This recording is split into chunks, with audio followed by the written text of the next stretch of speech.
Beleza, nossa aula 11, refração da luz. Conteúdo, o Enem ama de paixão. A gente já viu na aula sobre ondas, teoria geral, que refração é quando a onda muda de um meio para o outro. A gente viu aqueles casos da corda fina, da corda grossa, da onda do mar. Aqui em ótica, a gente estuda especificamente a refração da luz. Então, vamos lá para o que a gente já sabe. Trata-se da passagem da luz de um meio transparente para outro igualmente transparente. Somente aqueles meios onde a luz se propaga em linha reta. O que a refração altera? Altera a velocidade. O que sempre anda junto com a velocidade? O lambda, né? Então, altera a velocidade e o comprimento da onda. E o que nunca a refração vai alterar? A frequência. Aliás, a frequência de uma onda nunca muda, né, pessoal? Depois que a onda foi criada, a frequência dela vai ser sempre a mesma. Tu pode ter ondas com frequências diferentes, mas no momento que a onda foi feita e ela está andando no espaço, nunca mais tu vai mudar essa frequência. Imagine mudar a frequência da luz. A frequência da luz determina a cor. Então, tipo assim, um raio de luz verde está andando no ar, daí quando ele entra na água ele vira azul. Não, se ele nasceu sendo um raio verde, ele sempre vai ser um raio verde. Beleza? A primeira coisa que a gente tem que entender é o que é o índice de refração. O índice de refração na realidade, ele é uma porcentagem, né? Ele não tem unidade. O que ele é? Ele é a razão entre a velocidade da luz no vácuo e a velocidade da luz no meio. Então, esse N aqui, ó, tá? Ele é uma grandeza adimensional, ele não tem unidade.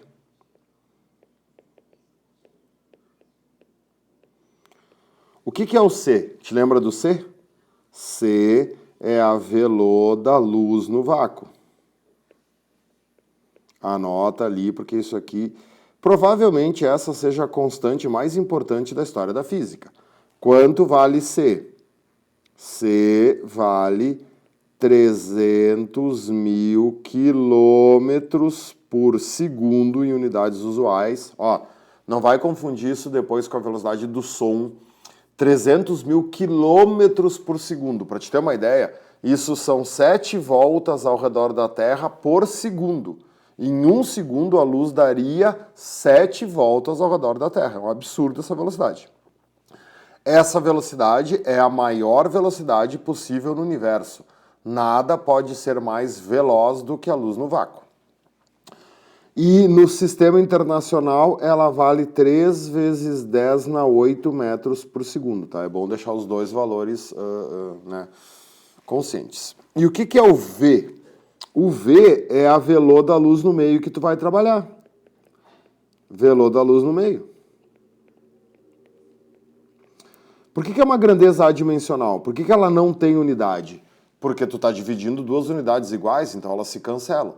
Então, por exemplo, no vácuo a luz anda a 300.000 km por segundo. Quando ela entra na água, ela passa para 150.000 km por segundo. É só um exemplo, tá? 300.000 dividido por 150.000 dá 2. Então, o índice da água seria 2 nessa explicação. Qual é o cuidado que tem que ter aqui? Vamos lá. C é a maior velocidade possível no universo. Então, V sempre vai ser menor do que C. V pode ser igual a C se o meio for o vácuo. Então, o N será sempre maior que 1. Né? Porque tu nunca vai ter um N menor que 1. Só que, na realidade, ele pode ser igual também a 1 se for o vácuo, né?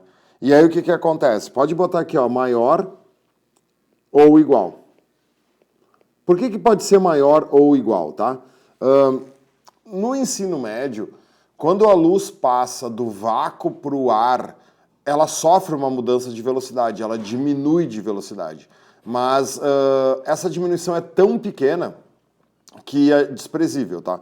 Então, vamos anotar aqui, ó, que o N do ar é aproximadamente igual ao N do vácuo, que é igual a 1.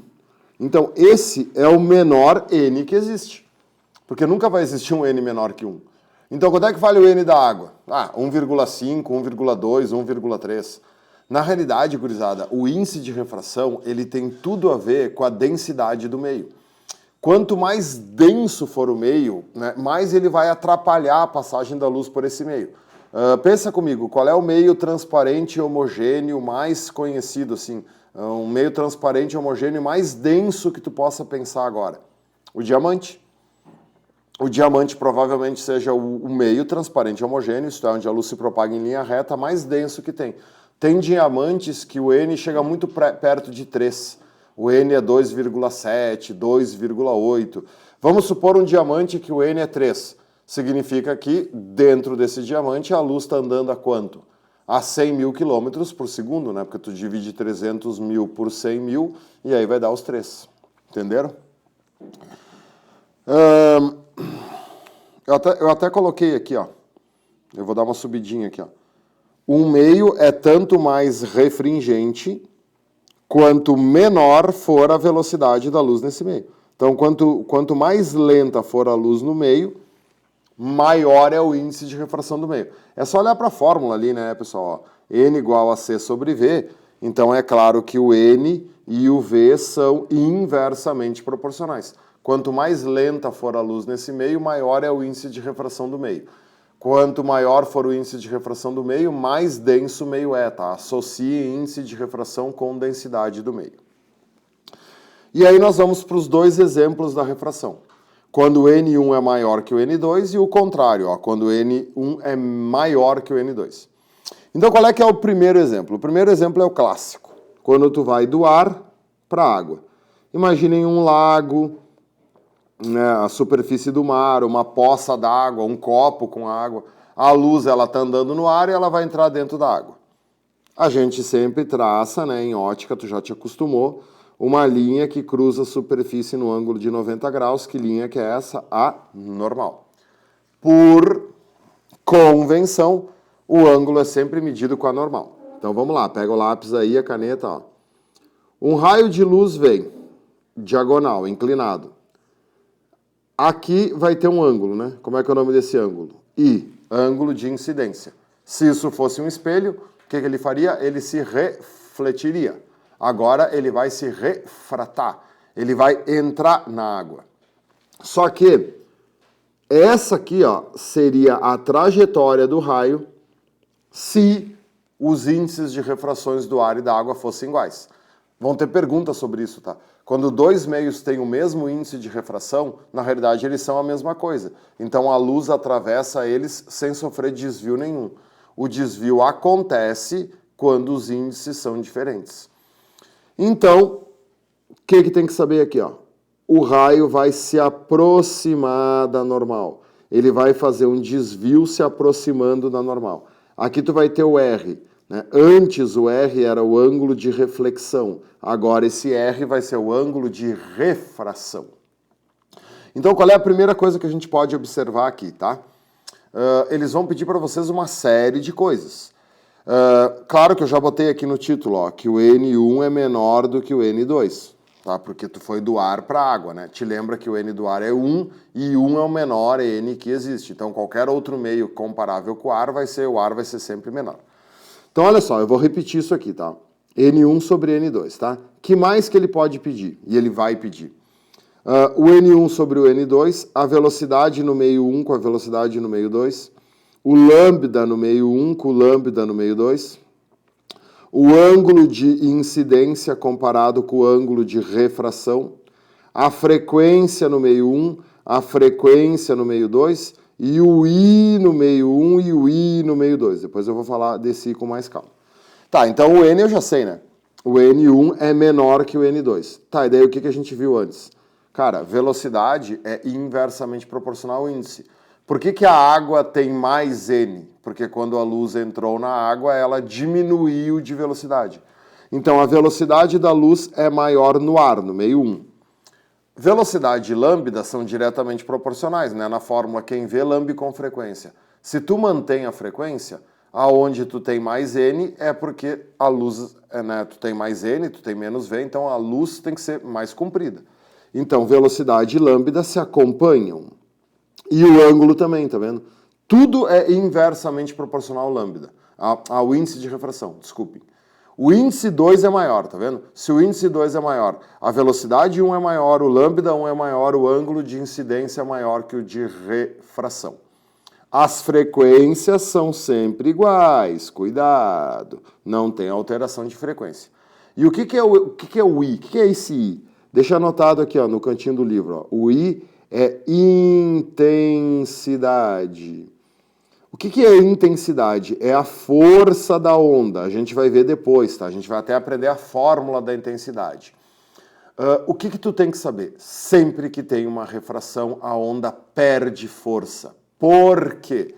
Te lembra lá na aula de ondas que eu expliquei que não existe reflexão sem refração e vice-versa? Então, olha só. A luz ela é constituída por fótons, tá? Então, imagina que aqui tem coisinhas andando aqui, ó, tá? Aqui nesse raio aqui, ó, tá vendo esses pontinhos vermelhos que eu tô fazendo? Tu acha que 100% desses fótons eles vão passar para a água? Não. Uma parte desses fótons vão se refletir, ó. Eu não quis desenhar antes para não te atrapalhar. O que é isso aqui, ó? Isso que eu acabei de desenhar não é o raio refratado, é o raio refletido, porque ele voltou para o mesmo meio. Então, é como se o raio se dividisse. Claro, pode ser que 90% do raio entre na água e 10% volte. Então, tu tem uma perda mínima de intensidade, mas tu sempre vai ter perda de intensidade. Quando a luz muda de meio, ela perde intensidade, ela fica mais fraca no novo meio para onde ela foi. Então, a intensidade do meio 1 vai ser sempre maior que a intensidade do meio 2. Não interessa o caso, tá? Olhem agora o segundo caso. O que é o segundo caso? O N1 é maior que o N2. É ao contrário. Então, vou escolher outros meios aqui, ó. Vamos dizer agora que o meio 1 é o diamante. Tá? E o meio 2 é o diamante. Nossa Senhora. Diamante. Diamante. Eu fiz de ladinho aqui para não atrapalhar normal, tá? Já deixa eu deixar a normal desenhada para vocês escreverem depois. E aqui vidro. Bom, eu poderia aqui também fazer o raio para o outro lado, mas eu vou fazer para o mesmo lado para comparar. O raio luminoso vem do diamante, ele quer entrar no vidro. Tá, agora pensa comigo. Quando ele passa do diamante para o vidro é mais ou menos denso que o diamante? Menos. É mais fácil ou mais difícil para a luz andar no vidro do que no diamante? Mais fácil. Então a luz não vai diminuir de velocidade, a luz vai aumentar de velocidade. Então, isso aqui seria a trajetória que a luz faria se ela não sofresse desvio. Agora ela vai sofrer o desvio oposto, ela vai se afastar da normal. Aqui vai ter o R, aqui vai ter o R é o ângulo de refração. Beleza? Mesma coisa de antes, ó. N1 comparado com N2. E aí o que nós vamos ter? V1 com V2, lambda 1 com lambda 2, o ângulo de incidência com o ângulo de refração, frequência 1 com a frequência 2, a intensidade no meio 1 e a intensidade no meio 2. O que a gente sabe? Tudo vai ser ao contrário dos N's, menos a frequência e a intensidade. Tá, então não é tudo, né? Mas tudo bem.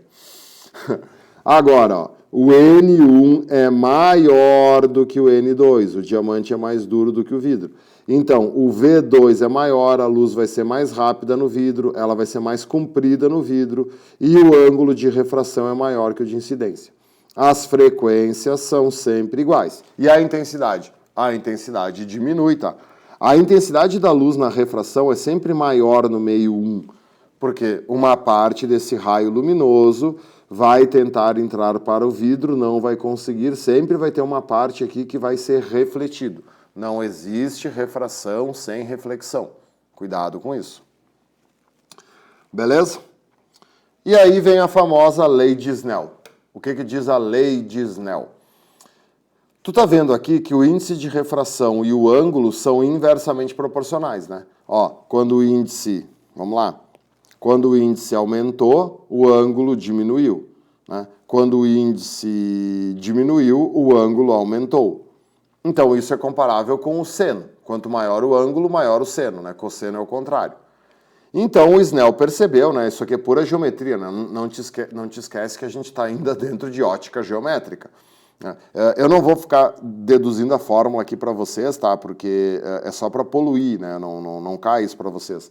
Mas eu poderia não copiar, eu poderia fazer aqui um triângulo retângulo, poderia fazer aqui outro triângulo retângulo, e aí tu trabalha com seno, cosseno, hipotenusa, né? E aí tu vai encontrar a lei de Snell. Tu vai encontrar que o índice do meio 1 vezes o seno do ângulo de incidência é igual ao índice do meio 2 vezes o seno do ângulo refratado. A gente já viu um monte de vezes nesse curso que quando uma multiplicação se mantém constante, as grandezas são inversamente proporcionais, para se manter constante a multiplicação, né? Se o n aumenta, o seno do r diminui, porque daí a multiplicação se mantém constante. Beleza? Tem um esqueminha aqui para gravar isso, tá? Que é uma bobagem, tá? Mas sempre não é, mas as besteirinhas funcionam. Olha só. Do ar para a água, do diamante para o vidro, tá? Então vamos lá. Do ar para a água. O meio 1 é o ar, tá? Meio 1 é o ar, o meio 2 é a água. Né? Então, tu tá indo do 1 para o 2, aqui também o diamante é o meio 1 e o vidro é o meio 2, beleza? Então, olha só, no primeiro caso, do ar para a água. Do ar para a água, a coisa tá ficando dura ou a coisa tá ficando mole? A coisa tá ficando dura. Né? Do ar para a água, a coisa tá ficando dura. Então, pensa assim, ó, a luz, ela é pura, virgem e inocente. Né? A luz, ela não quer saber de nada. Então, quando vai do ar para a água, a coisa fica dura. Quando a coisa fica dura, o que ela faz? Fecha as pernas. Né? Pura, virgem, inocente, quando fica dura, fecha as pernas. Então, quando fica duro, fecha as pernas, se aproxima da normal.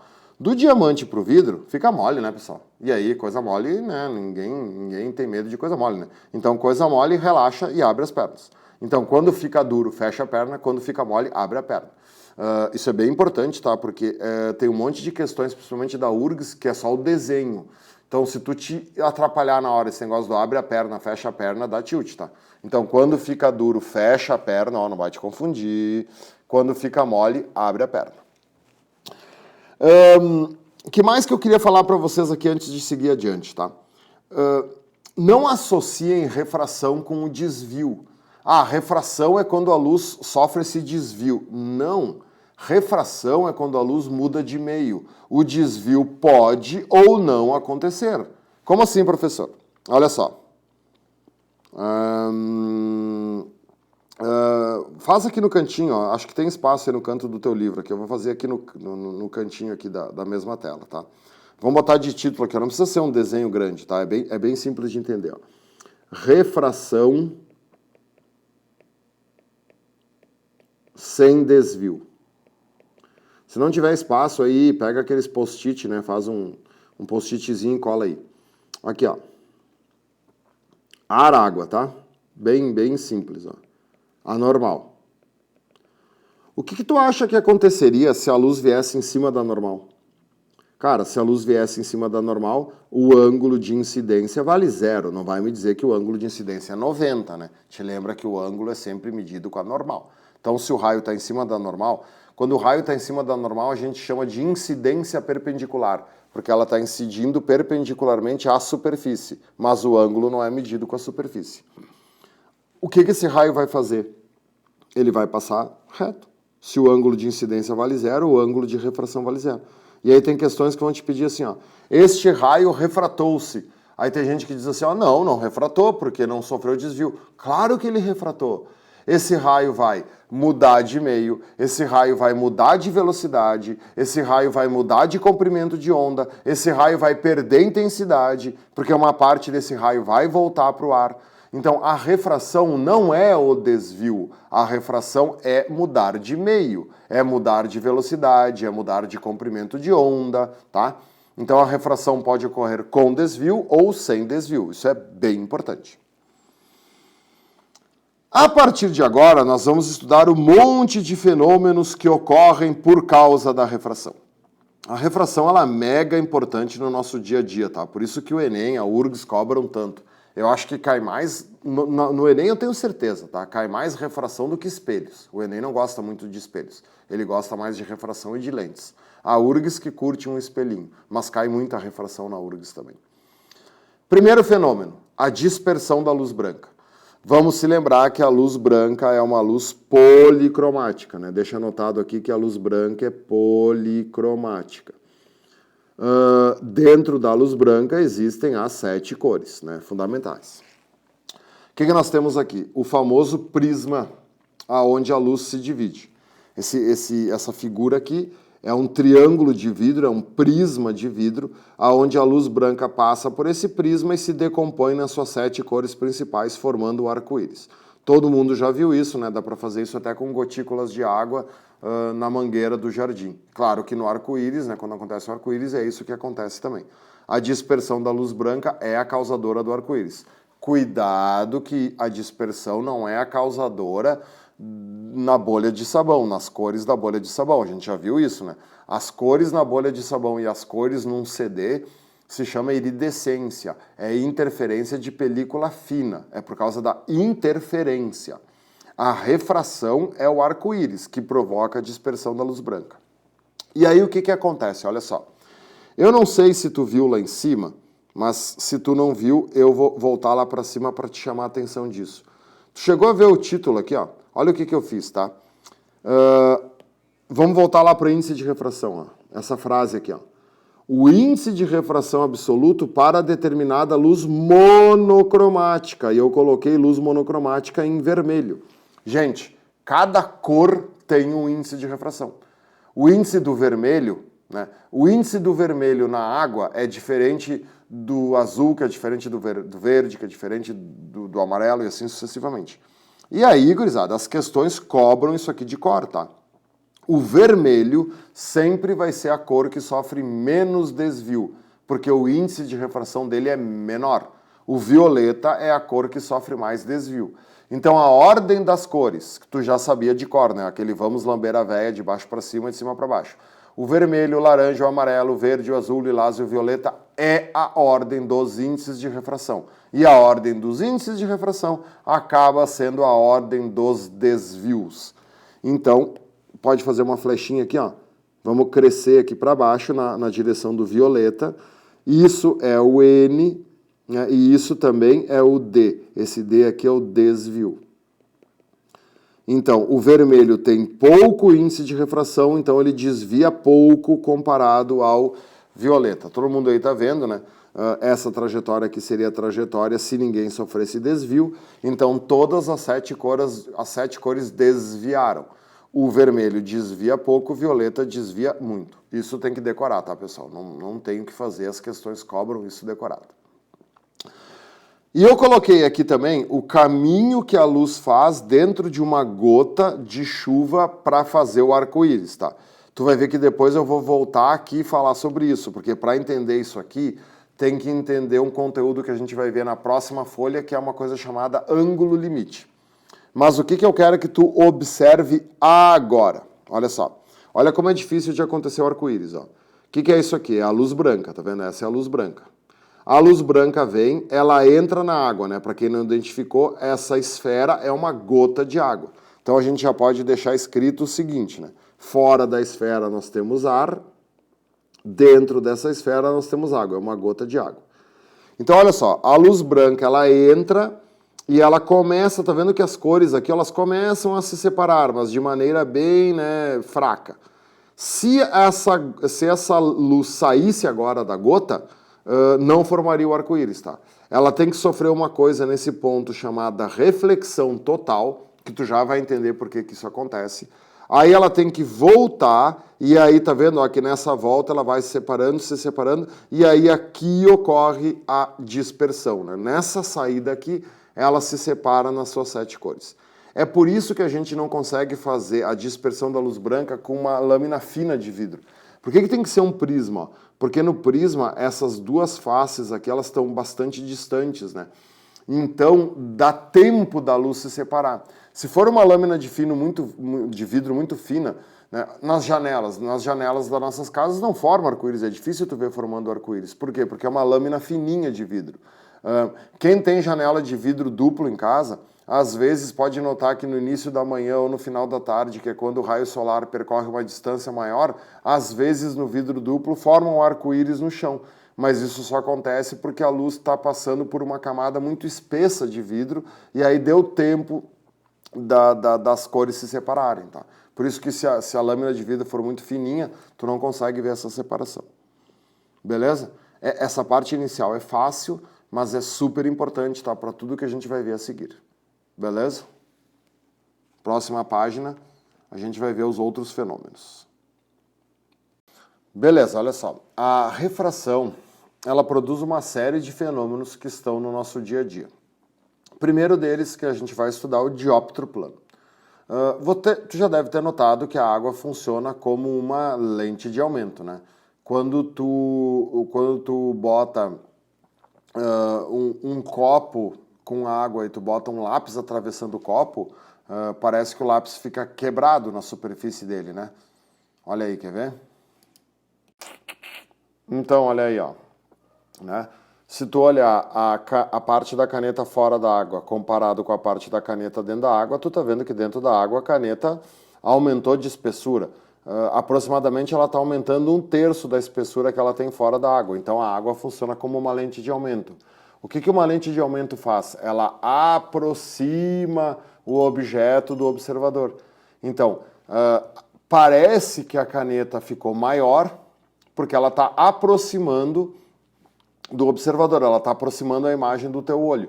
E aí, quando o ser humano enxerga uma coisa mais perto, ele tende a achar que essa coisa aumentou de tamanho. Beleza?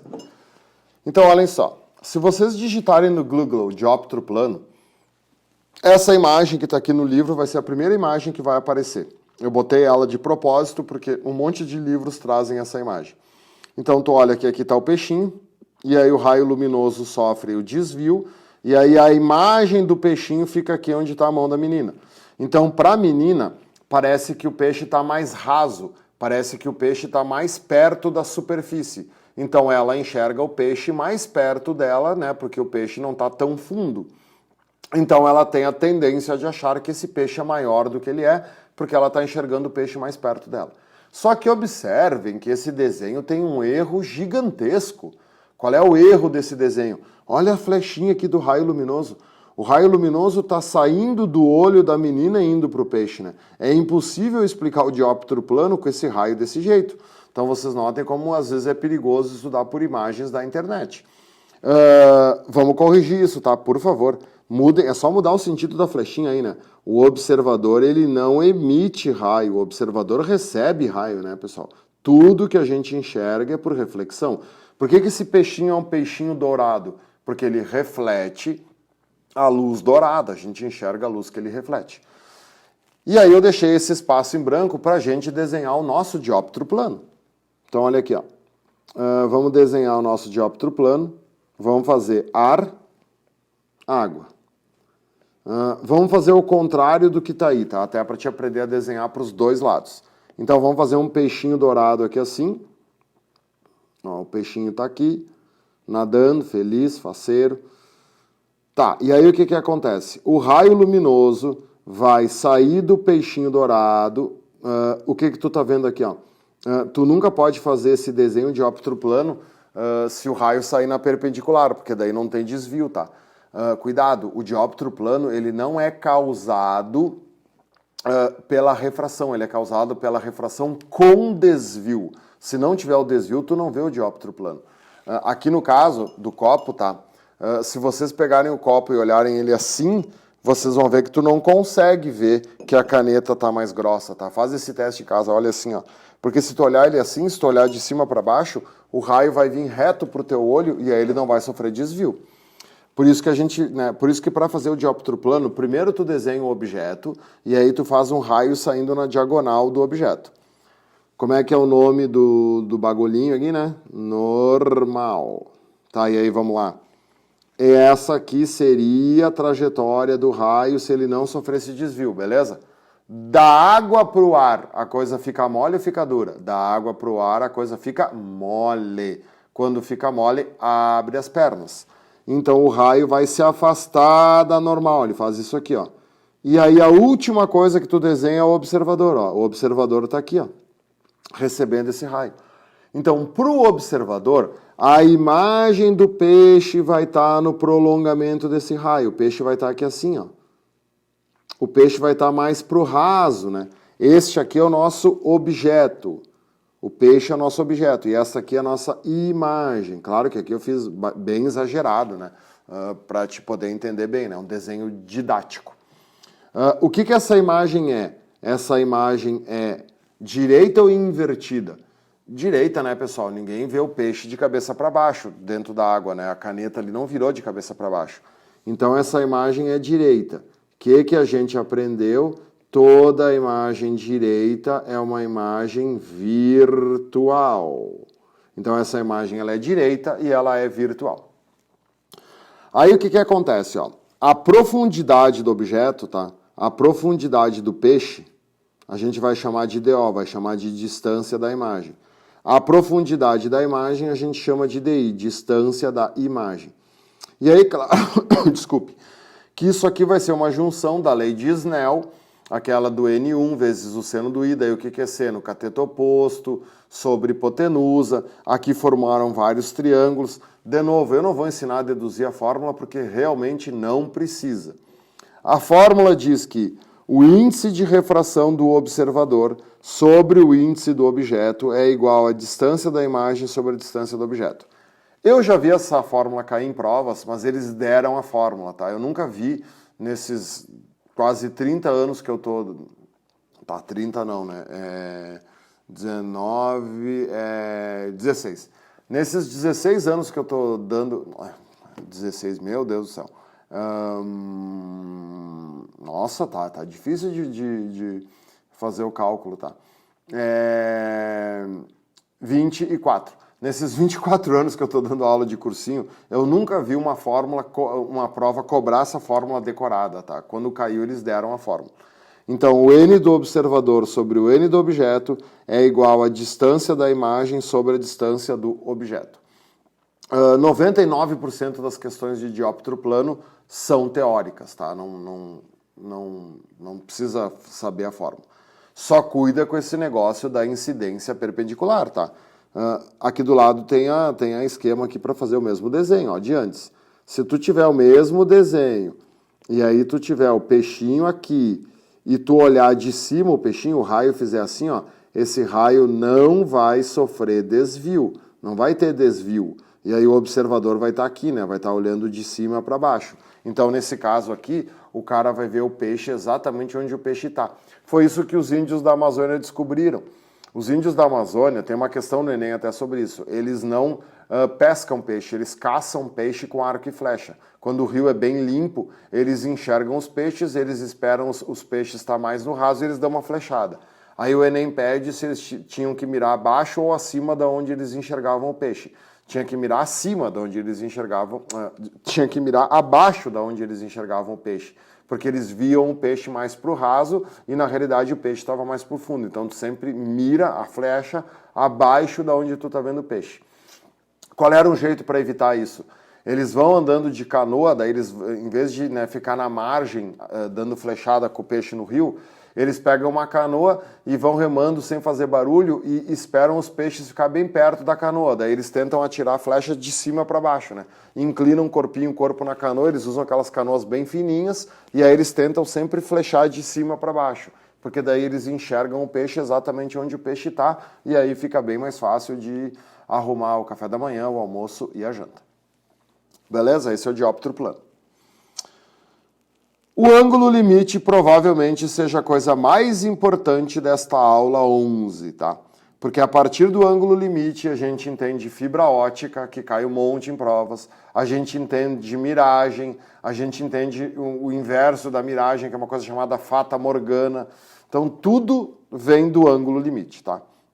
É uma coisa relativamente simples, mas que se tu não prestar bem atenção, dá tilt.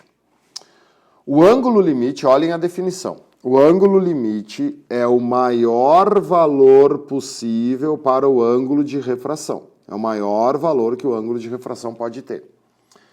Como o ângulo limite ocorre sempre no meio mais refringente, podemos escrever que o seno do limite, ó, bota o acento circunflexo aqui no L, porque é o ângulo.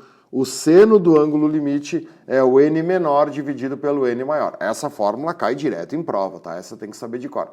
E é meio óbvio que é o n menor sobre o n maior, porque o seno é sempre um número menor do que 1, né? Então, se tu dividir o maior pelo menor, vai dar 1,2, 1,3, e aí não tem ângulo que tem esse seno, né? O seno é sempre 0, alguma coisa. Então, é sempre o menor dividido pelo maior. Qual é a coisa mais importante do ângulo limite? É entender que o ângulo limite só ocorre no meio mais refringente. Olhem o desenho que está ali, tá? Tem ar e água. Não existe ângulo limite para um raio que está no ar e quer passar para a água. Porque quando o raio vai do ar para a água, a coisa fica dura. E quando a coisa fica dura, ele fecha as pernas. E o ângulo limite tem que ser uma abertura de pernas. Então o ângulo limite só acontece quando o raio luminoso vai do mais para o menos. Então o bom agora é ter umas canetas de umas 4 cores diferentes, tá? Eu vou começar aqui com o raio preto. Então aqui já tem a nossa amiga normal desenhada. Então imaginem aqui, ó, um preto vindo aqui, um raiozinho preto vindo aqui na água, tá? Esse raio quer entrar para o ar. Esse ângulo de incidência é um ângulo grande ou é um ângulo pequeno? É um ângulo pequeno, né? Ele está bem próximo da normal. O que ele vai fazer? Ele vai abrir as pernas. Olha o que tu tem que notar. Quando tu abre as pernas, tu te afasta da normal. E ao se afastar da normal, tu te aproxima da superfície de separação dos dois líquidos. Dos dois meios, desculpe. Imaginem um raio azul agora, ó, que tenha um ângulo de incidência maior do que o preto, certo? O que ele vai fazer? Vai abrir as pernas, vai abrir mais ainda. Tá, e aí olha só, quando ele abre as pernas, o que está acontecendo? Ele está se aproximando da superfície, correto? Agora o raio vermelho vai ser o ângulo limite. Imaginem esse raio vermelho aqui, ó, que tem mais ângulo do que o azul. Esse raio vermelho, ele vai fazer assim, ó, ele vai sair, mas ele vai sair grudado na superfície aqui, tá, ó. Ele vai sair colado aqui, ó. Como é que a gente chama isso aqui, ó? Pode escrever aqui, ó. O raio emerge. Te lembra de empuxo? Se eu usei a palavra emerge, significa que esse raio passou para o ar? Sim, ele passou para o ar, ele emergiu, ele saiu. O raio emerge rente à superfície. Craseado, superfície. Então esse raio, ele sai colado na superfície. Esse é o limite. Esse raio vermelho, ele estipula o L, o ângulo limite. Por quê? Imagina agora que eu pegue um raio verde aqui, ó, e esse raio verde tenha mais ângulo do que o vermelho, certo? Cara, se o vermelho já saiu grudado na superfície, o que o verde vai fazer? Ele não consegue passar para o ar. Ele volta para dentro da água. Cara, isso aqui é a exceção da exceção da exceção. Tu te lembra aquilo que eu te falei? Que toda refração tá junto com uma reflexão e vice-versa? Isso aqui é uma exceção. O que aconteceu com o raio verde? O raio verde sofreu uma coisa chamada reflexão total. Ele não consegue escapar para o ar. Se tem 100 fótons de raio verde andando na água, vão ter 100 fótons sofrendo reflexão total. Não existe perda de intensidade. A água está funcionando como o melhor espelho que existe. É muito melhor do que um espelho plano, essa situação aqui. O espelho plano, por exemplo, quando tu bota a luz, né, a luz bate no espelho e 100% da luz volta, não, pessoal. Uma parte da luz fica dentro do espelho, uma parte da luz se refrata. Se, num espelho plano, tá, a luz não perdesse intensidade, tu botaria 2 espelhos paralelos.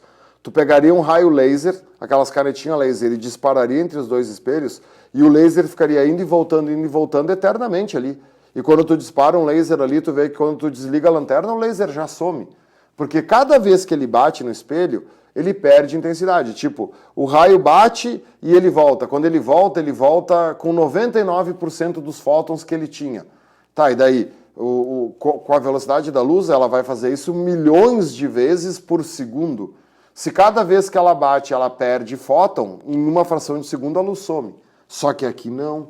Aqui não tem perda de intensidade. Todos os fótons do raio verde que estavam na água vão continuar na água. Então isso foi uma descoberta fantástica. Por quê? Porque possibilitou a criação de uma série de coisas. Tu consegue fazer a luz sofrer uma reflexão total, tu consegue fazer a luz sofrer uma reflexão sem perda de intensidade, sem ter prejuízo. Então vamos lá, o que a gente acabou de entender? Olha só, vamos anotar aqui, ó. Se o ângulo de incidência for menor ou igual ao limite, né? Quais são os ângulos do meu desenho que são menores ou iguais que o limite? O raio preto, o raio azul e o raio vermelho, né? O raio vermelho, o ângulo de incidência é igual ao limite.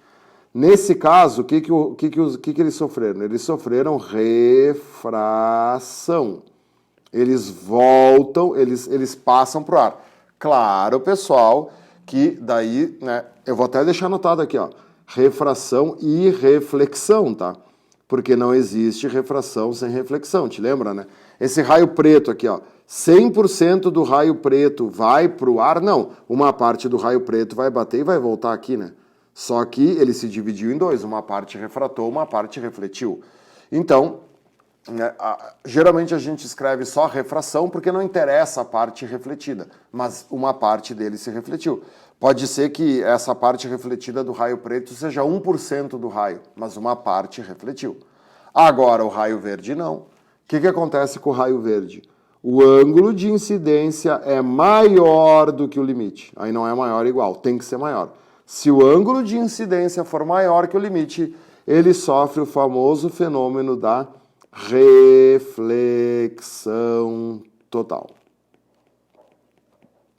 Beleza? Cara, isso é a parte mais importante da aula agora. E tu vê uma parte fácil, né? Qual é que é a fórmula? O n menor sobre o n maior. O seno do limite é o índice menor dividido pelo índice maior, só isso. Por que isso é tão importante? Por que a gente usa isso tanto hoje? Cara, tu tá me assistindo aí, provavelmente, não, é certo, né? Uma parte, mesmo que a tua internet em casa não seja por fibra ótica, a internet, né, uma parte do meu vídeo passa por cabos de fibra ótica que estão no centro das operadoras e depois são transferidos por cabos, né, por condutores elétricos de cobre que chegam até a tua casa. Quem tem internet aí com fibra ótica está usando direto, né, isso aqui, a transmissão da luz. Como é que funciona isso, então, agora? Vamos entender um pouco do Enem, tá? Desde o final do século XIX, com a invenção do telégrafo, o ser humano aprendeu a transmitir informações através das ondas eletromagnéticas. Codificar a informação e transmitir elas de um ponto para o outro. E aí inventaram o telégrafo, inventaram o telefone e assim a coisa foi indo. O que a gente sabe? O Enem pergunta muito isso, né? A informação, ela é codificada na vibração da onda, na frequência da onda. Então, quanto maior for a frequência da onda, maior é a quantidade de informação que essa onda consegue levar. Então, vamos anotar isso aqui ó, embaixo aqui do meu desenho da fibra ótica, tá? Escreve aí, ó. O Enem adora essas informações, ó. Quanto maior a frequência da onda,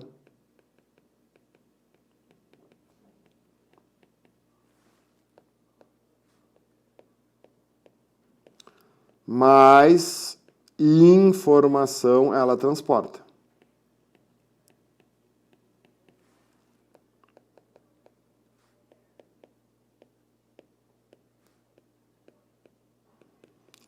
Então, olha só.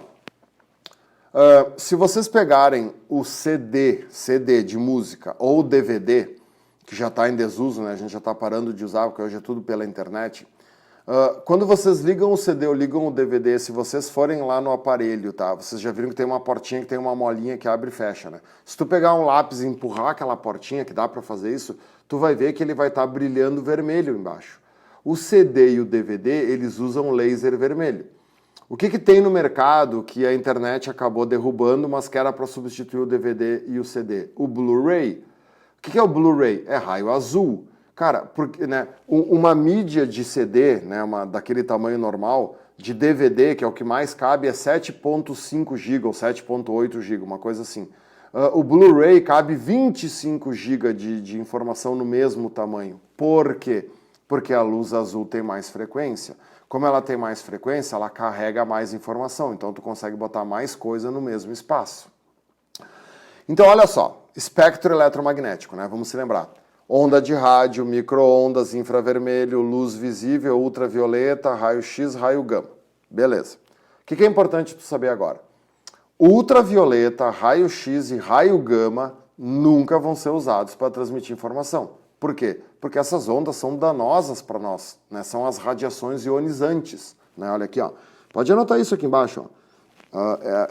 Esse espectro eletromagnético aqui, ó, tu tem que saber isso aqui sem nem piscar, ó.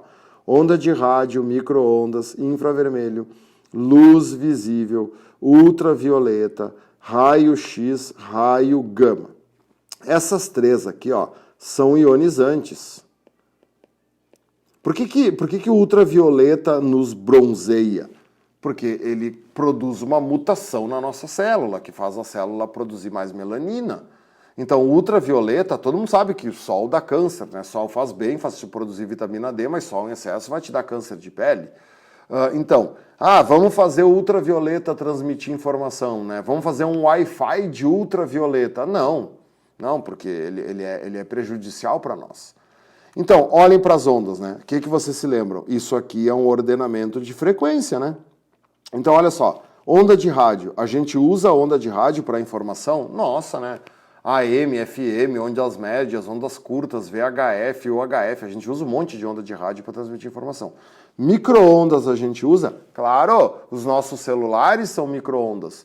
Aliás, a frequência do nosso celular e a frequência do micro-ondas que tu usa para aquecer as coisas é bem parecido, tá? Tem uma questão do Enem pedindo isso. Por que o micro-ondas aquece as coisas e o celular não aquece se a frequência é quase a mesma? Porque falta potência, tá? Porque o celular é muito fraquinho. Se tu fizesse um celular com a potência de um micro-ondas, o celular aqueceria, né? Tu apontaria o celular para o copo da água e aí esquentaria a água. Mas isso seria danoso para nós, né? Imagina botar um celular de alta potência encostado no ouvido, começa a ferver as coisas dentro da tua cabeça. Mas é a mesma frequência. O infravermelho a gente usa? Claro, os controles da maioria, né, das TVs, das coisas que tu tem na tua casa são infravermelho. A luz visível. Cara, tá vendo? Ó? A luz visível é a onda eletromagnética de maior frequência que a gente pode utilizar para transmitir informação. Porque depois dela vem o ultravioleta, o raio-x e o raio gama que não dá para usar. Só que qual era o problema que daí tinha? Como transmitir a luz visível a grandes distâncias? A gente sabe que a maioria dos objetos são opacos à luz visível.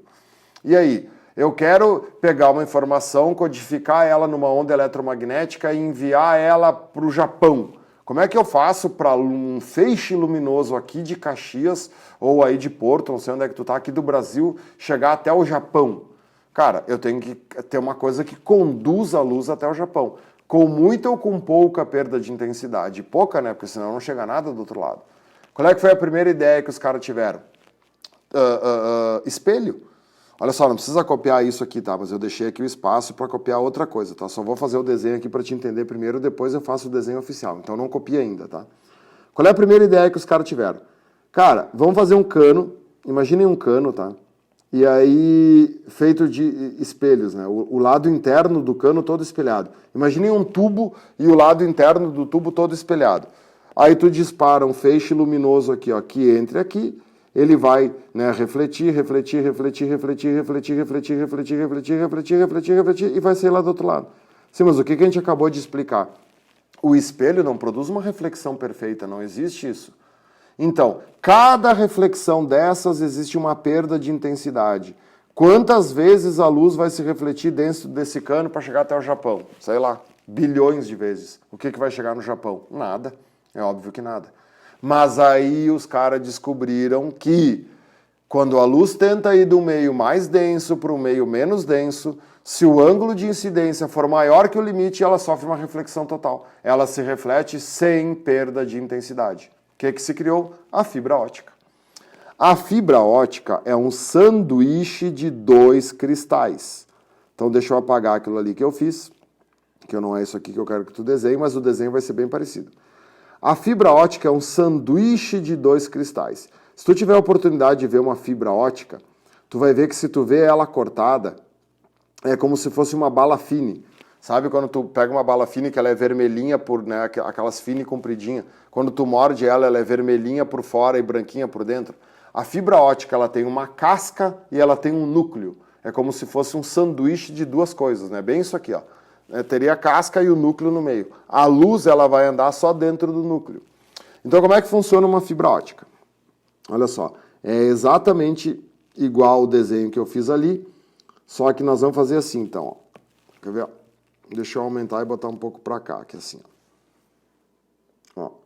Vamos fazer o mesmo desenho de antes. Faz no capricho aí, né? Só que vamos fazer assim, ó, tentar um 3D aqui, né? É um sanduíche de dois cristais, tá vendo? Tem a casca por fora e tem o núcleo ou o miolo por dentro. Então isso aqui é a casca da fibra ótica e ali tem o miolo que eu não vou pintar, tá? Então, casca e núcleo. É isso que eles vão te pedir na prova. Tem a casca e aqui tem o núcleo. Beleza? Então vamos lá. Para a fibra ótica funcionar, eu tenho que disparar um feixe luminoso no núcleo e não na casca, e o núcleo aprisiona esse feixe. Ele entra aqui e ele vai sofrendo reflexões totais, ó, o desenho fica igual. Ele vai sofrendo reflexões totais dentro do núcleo e ele vai sair lá do outro lado sem perda de intensidade, ou com a menor perda possível, né? Um pouquinho de perda sempre tem, tá? Porque nada é perfeitamente, né, excelente. O que tu tem que saber aqui? O que eles vão te pedir? Tá vendo? Para essas reflexões totais aqui ocorrerem, a luz tem que incidir num ângulo maior que o limite. Só que isso só acontece quando ela vai do meio mais para o meio menos. Então é como se o núcleo fosse a água e a casca fosse o ar, porque só existe o ângulo limite no meio mais refringente. Então o que tu tem que botar na cabeça da fibra ótica é o seguinte: ela só funciona se o N do núcleo for maior que o N da casca. A fibra ótica precisa que o N do núcleo seja maior que o N da casca. E claro, o ângulo de incidência tem que ser maior que o limite, mas isso eles não perguntam, tá? O que eles querem saber é quem é que tem mais N, o núcleo ou a casca. Mas vamos deixar anotado aqui, né, que o ângulo de incidência tem que ser maior do que o limite. Por isso que a fibra ótica, ela nunca pode ser muito dobrada, tá? Porque se tu dobra muito a fibra ótica, tu muda o ângulo e aí um pouco de luz escapa. Por isso que eu peguei essa imagem aqui, ó. Se tu analisar essa imagem que eu botei aí no livro, tá, vou ampliá-la bem aqui, ó. Tu tá vendo que tá sendo usado aqui um laser verde dentro dessa fibra ótica, né? E tu tá notando que aqui, ó, tem várias partes do laser aqui que estão escapando, né? Por que está escapando? Porque essa fibra ótica está muito dobrada. Então, por isso que a fibra ótica ela tem que ficar o mais espichada possível ou ela fazer curva sempre com pouco raio. Nunca dobrar muito a fibra ótica. Senão, tu pode ter perdas aqui, né? Tu vai ter perdas aqui porque tu muda o ângulo, né? O truque é deixar ela o mais espichada possível para ela funcionar bem. Beleza? Miragem no verso da folha. Então, no próximo vídeo eu explico a miragem. Valeu? Então aí no verso da folha vamos ver o esquema da miragem. O livro do semestral infelizmente acabou ficando sem verso, tá? Foi um erro meu. Mas aí anota numa folha aí separada, por favor, tá? Usem os post-its, né? Miragem é a mesma coisa que Fata Morgana, tá? Só que a miragem geralmente é do calor e a Fata Morgana é do frio. Uma é o contrário da outra, mas o princípio é o mesmo, tá? Então é bom saber que existe essa Fata Morgana, porque tem questões do Enem cobrando isso. Todo mundo já viu a miragem, né? Todo mundo já estava andando de carro num dia muito quente, no asfalto, e aí olhou lá para frente e parecia que o asfalto estava molhado, parecia que tinha poças de água no asfalto. Mas quando tu te aproximou, quando tu chegou perto, tu viu que não tinha nada, que o asfalto não estava molhado. Então, por que a miragem ocorre no dia quente e por que ela ocorre em cima do asfalto?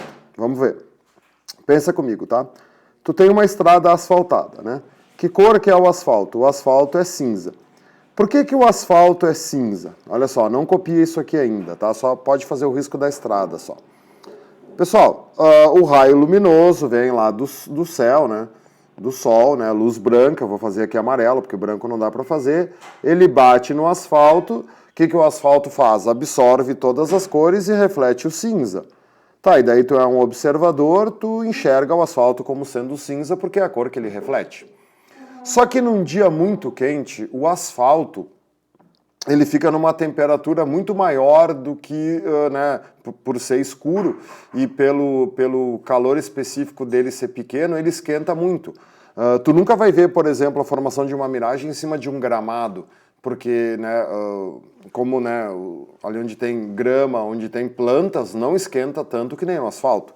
Por causa a gente já viu isso, né, alta concentração de água, e aí, né, a água é difícil de esquentar, então nunca fica tão quente. Então pensa só, num dia de verão, né, lá num calorzão, lá sol a pino, o asfalto ficou muito quente. Como o asfalto fica muito quente, o que ele cria? Ele cria uma camada de ar quente aqui em cima do asfalto. Agora pode copiar, tá? Então aqui, ó, nós vamos ter uma camada de ar quente. Esse ar aqui, ele vai estar numa temperatura muito maior do que o normal. Logo acima dessa camada de ar quente vai ter a camada de ar frio, porque a camada de ar quente ela só fica próximo do asfalto. E vai ter uma diferença de temperatura grande entre o ar quente e o ar frio. Aqui é ar frio. Tu te lembra que eu acabei de te falar que tu deves associar índice de refração à densidade, né? O que é mais denso, o ar quente ou o ar frio? O ar frio. Então, o índice de refração, o N do ar frio, é superior ao N do ar quente, beleza? Por que o índice do ar frio é superior ao índice do ar quente? Porque o ar frio é mais denso. Imagina agora aquele raio de luz vindo lá do sol e chegando aqui, né? Ele entra no ar frio e ele tenta passar para o ar quente, certo? O que ele está fazendo nesse momento aqui, ó? Ele está tentando ir do meio mais para o meio menos. No momento que ele vai do meio mais para o meio menos, se esse ângulo aqui, ó, que ele chega, for maior do que o ângulo limite, se esse ângulo de incidência for maior que o limite, o que ele vai fazer? Ele vai sofrer uma reflexão total. É como se a camada de ar quente funcionasse como um espelho. Aliás, é isso que acontece na miragem, tá? Quando tu vê aquelas poças d'água lá no horizonte, é como se tivesse colocado um espelho no asfalto. E aí tu não consegue ver a luz solar sendo refletida pelo asfalto. Então imagina, essa luz aqui vai ser refletida e vai chegar para o observador. Tá, mas e aí? Esse observador está recebendo um raio que foi absorvido pelo asfalto, que absorveu todas as cores e refletiu cinza? Não. Esse raio está absorvendo exatamente o mesmo raio que veio do céu. Que cor que é o céu? O céu é azul. Então, tu vai ter a sensação de que o asfalto é azul. E o teu cérebro interpreta isso como sendo uma poça d'água. O nosso cérebro interpreta, quando os raios são refletidos, que está molhado. Porque a gente sempre viu que uma poça d'água no asfalto, na rua, reflete os raios. Então, por isso que é uma miragem, por isso que é uma ilusão. É uma interpretação que o nosso cérebro faz do que ele tá vendo. E por isso que a miragem só ocorre no horizonte. Tu tem que estar muito longe. Por quê? Conforme tu for te aproximando, né? Imagina só, o carrinho, né, tava... Aqui eu fiz um desenho esquemático, tá? Pode deixar o desenho copiado assim. Quem ainda não deu tempo de copiar, dá um pause aí e copia, tá? Que eu vou apagar esse desenho aqui, tá? Deixa eu apagar todo o desenho aqui só para agora explicar por que ele só ocorre longe do carro, por que ele só ocorre no horizonte. É por causa daquele ângulo de incidência, né? Pensa comigo, tá?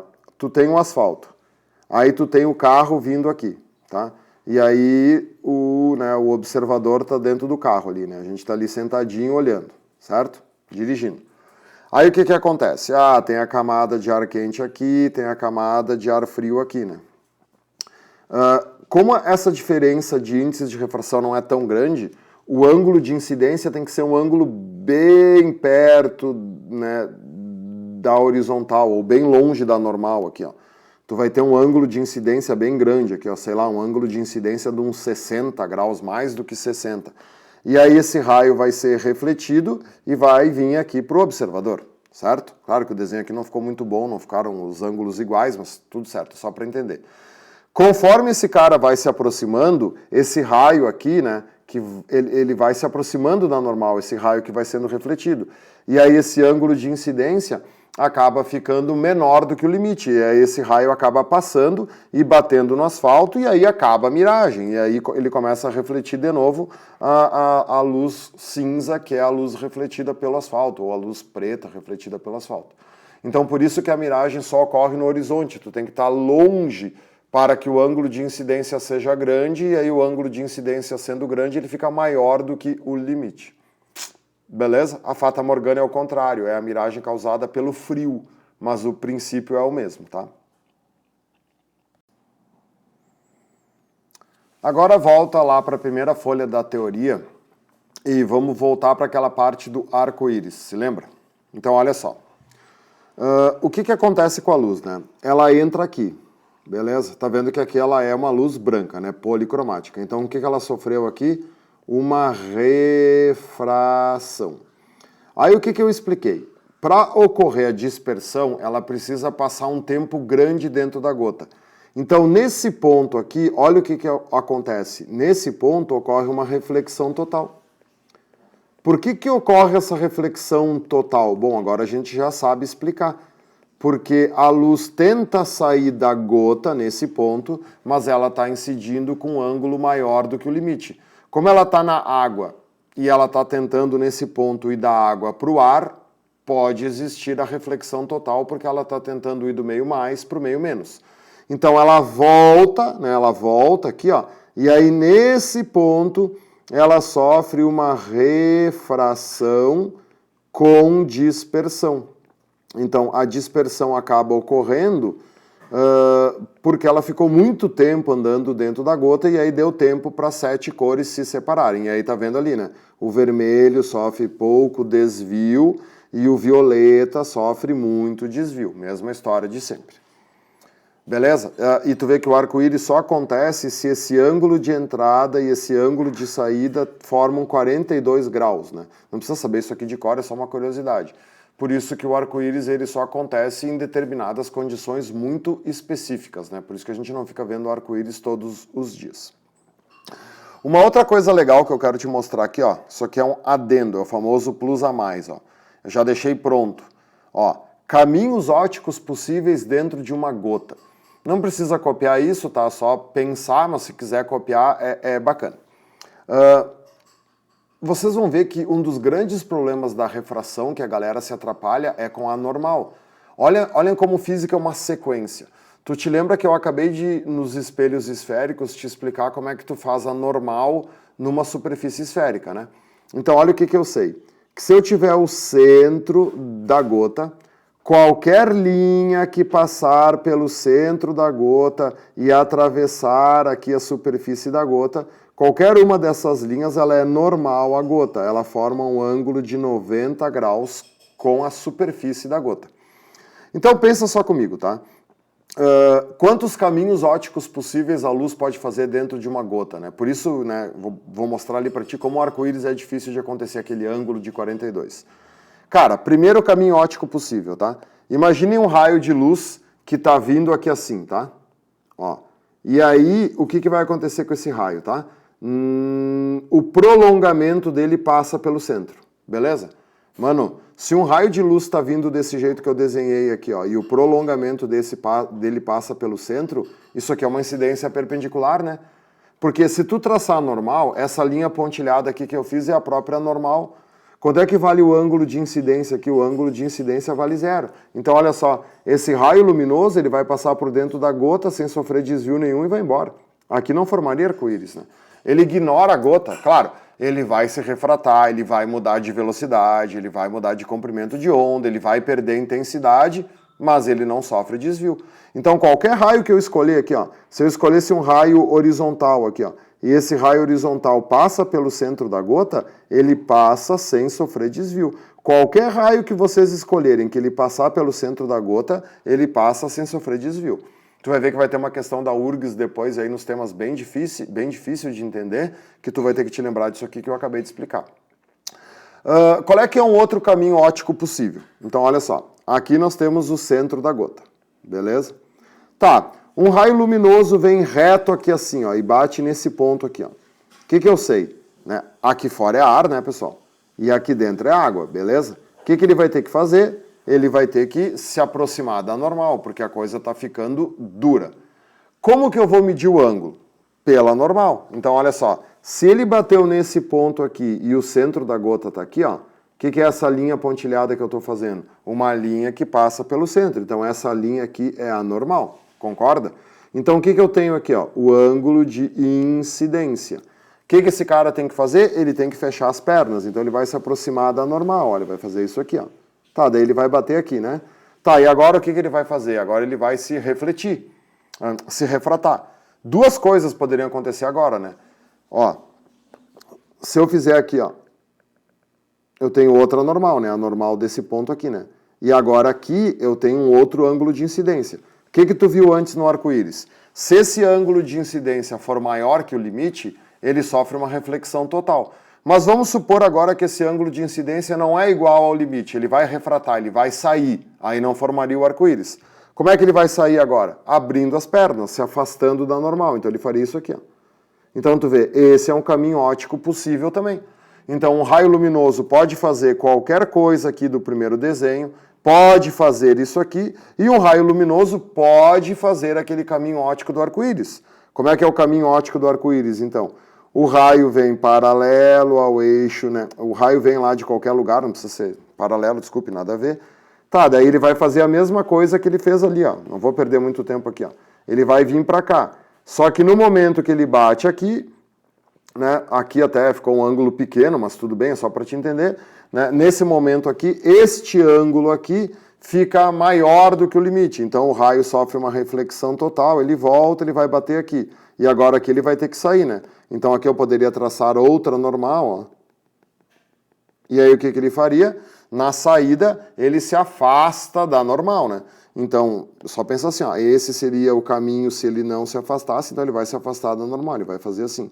Se for né, aqui eu estou fazendo uma luz vermelha, que é uma luz monocromática, então não teria como ela se dispersar.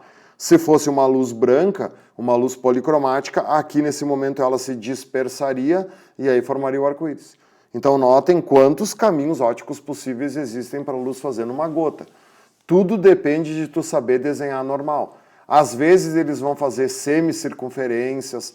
Te lembra sempre, não interessa. Se for uma circunferência, uma semicircunferência, a normal tem que ser uma linha que passa pelo centro da circunferência e atravessa a superfície. Aí fica bem fácil de entender. Beleza? Faz os exercícios, toca o pau.